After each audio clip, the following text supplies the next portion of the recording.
I say it every time, but this league is so good. You know, I've seen it from Butler before, down 15 to Ohio State with 3.5 minutes left, come back and win the game. Down almost 20 at halftime to Georgetown, come back and win the game. There's no quit in them, and I thought our guys, especially in the second half, and even at times in the first half, these guys were a little bit more fatigued maybe than they have been the past couple games. I think the wear of the 5 games since December 28th, however many days that is, with a lot of mental prep time in between, it takes its toll on you. So tomorrow it's first day of class. They can get away from basketball and hopefully catch their breath. But Marcus was outstanding the first half, 21 points, and then the second half he gets 6 assists. So the sign of a good player and a mature player is to take what the defense gives you. And I thought his shots were in rhythm the second half, and when they jumped him, he made a great pass out of a timeout to get Toby a layup. But there weren't many games a year ago that Marcus Foster had 8 assists, 2 turnovers. And I think it just is another sign of his progress and how he continues to grow as a player in every facet of the game. And then Kyrie was, Martin didn't get much when Kyrie was on him. And Keelan Martin's one of the premier players in this league that can score the basketball. So I'm really proud of our team. If Marquette holds on, we'll have a share of first place. We're almost a third of the way there, and we just got to keep fighting. Questions for the student athletes first. Marcus, could you kind of describe your outing tonight, just kind of from the context of you had a little bit of a rough go at Georgetown the other day? It was all about just letting my game come to me, even though I had a bad game last game. Like Coach has said in the past, I've not been the same player I am today. I've matured more. Back at K-State, if I would have had a bad game like I did against Georgetown, I would have came and put up a whole bunch of shots and probably had a similar night like I did against Georgetown. But I just let everything come to me tonight and just stay patient. How did you see the game in the first half versus how you saw it in the second half? Maybe the different way Butler was defending you, but also some of the things you tried to take advantage of scoring versus others.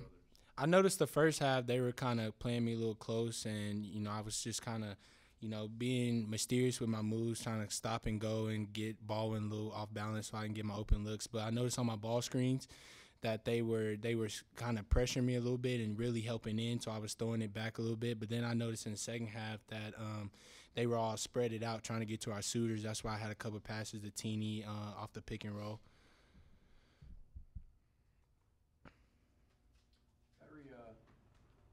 Could you discuss a little bit just what your approach was to Martin tonight and trying to lock him down?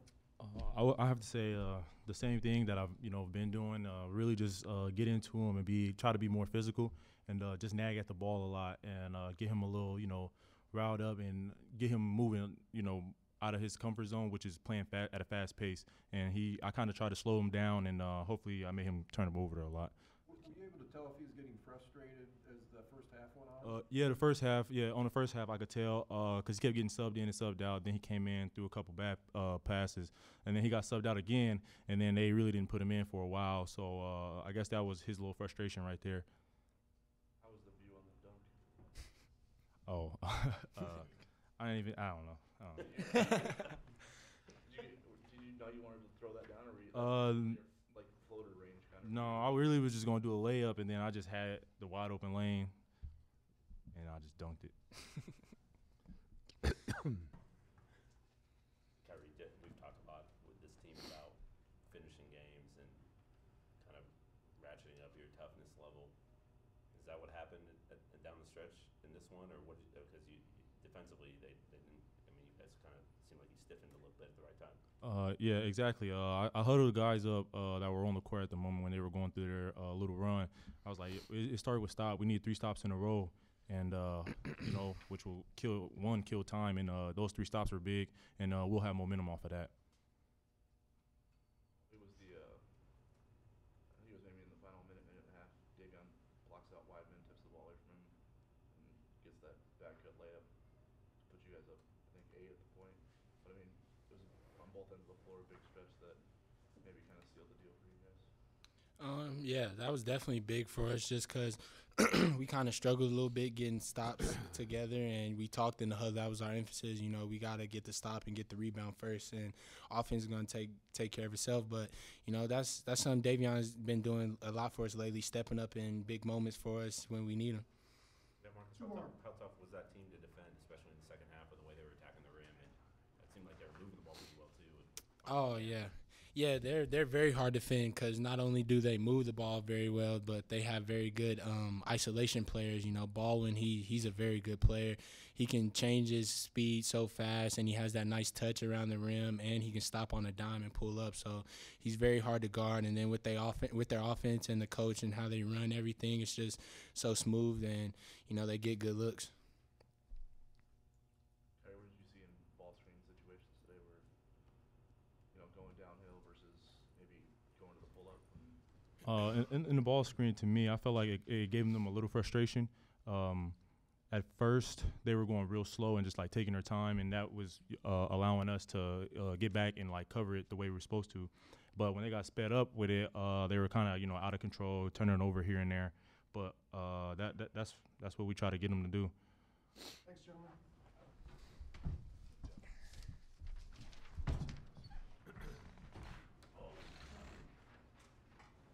Questions for Coach?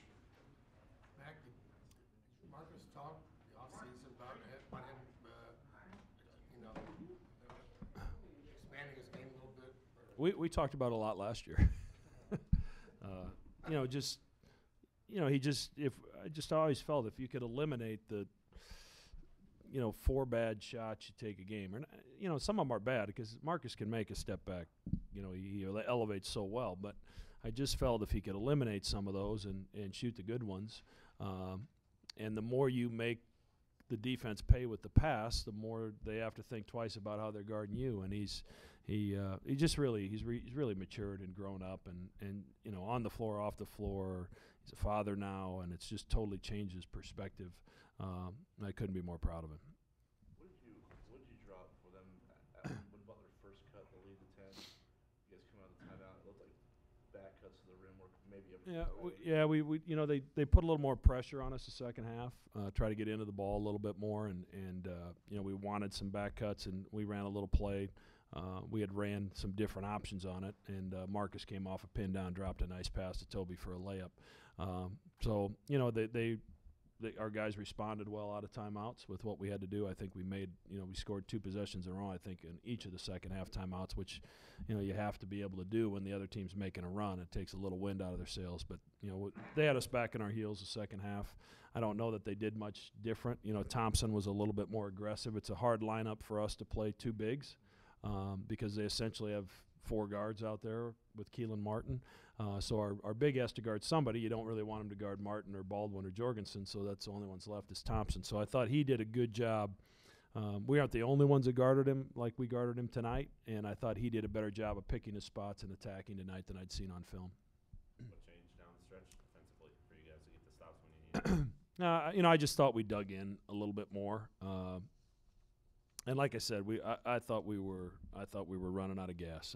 I felt it a little bit the first half, and I really challenged them the second half to try to throw one more haymaker and see if we could knock them out. And we couldn't, and they made it a game, which I'm not surprised that they did. But we were running on empty out there. We were a little bit fatigued. It's been a tough stretch for us, but the bottom line is we found a way to get it done against a very good basketball team.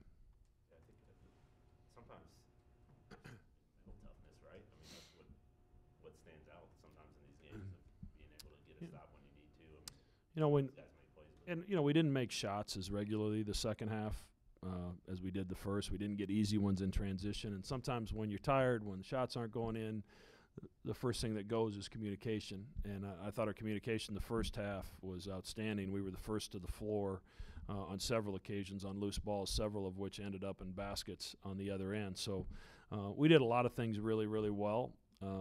And you know, but Butler's good. You know, there's a reason they beat Villanova. I mean, this is a good basketball team. So any win you can get in this league, you just got to take it and move on to the next one and be happy as heck. To you, how big was the box out of Davion and Weidman? Yeah, he made a great play. I mean, Davion's played great. If he'd have made his free throw there, late, he would have had another double-figure game. But this is, I think the last 2 games, 11 assists, no turnovers. He's just playing at a high level. And then Tyshawn went in there, hit a big 3, hit a big little pull-up in the second half when they were making a run. So, I mean, we're getting really good production out of that spot, and you can see both of them, kind of grow in front of your eyes. Can you talk about the production you've been getting from Martin, 3rd straight double-double? It's incredible. And, I was hard on him because I've never seen anybody dunk the ball in the other basket after a foul. Were you surprised he didn't get a technical? I was very surprised, and I think everybody was so stunned by it that they didn't know what to do. So he and I had a little talk about that. And what's exciting to me, and I told Martin this after the game, I'm going to continue to demand more from you because I think there's more there, and that's really exciting. I don't think you've come close to reaching your potential. You can see. He's hit a couple threes the last couple games and shot them with confidence. Some of the passes that he's made, he had a great little left-hand pass to Taz in the post that resulted in a layup. Those weren't things he was doing the first 3 or 4 games of the season. So there's more room for growth in his game, and he's a student of the game. He loves to study the game. So he's been incredible. 3 straight double-doubles, the guys and the physical size that he's playing against is a real credit to him and how much work he's put in. 2 more for Coach. So what did Martin say to you when you talked to him about the dunk? It was kind of a one-sided conversation. There wasn't a question asked that demanded an answer. There was it. Start talking Slovenian? No, he was probably going in his head, but no, I don't know what he was doing, but we got away with it. Just your ability to build that lead. We talk about your offense all the time, but you guys were clicking pretty well, especially in the stretch there where you stretched it. I thought our defense allowed us to stretch the lead because I thought we were able to get some stops. As Taz said, we were able to force Martin into some bad decisions. We were aggressive on some ball screens, got some hands on it, deflections, and we're going the other way, and that can be pretty deflating. So, when you're playing with that kind of energy defensively, it gets the crowd into the game, and I think that kind of fuels your offense as well. Thank you. Thanks.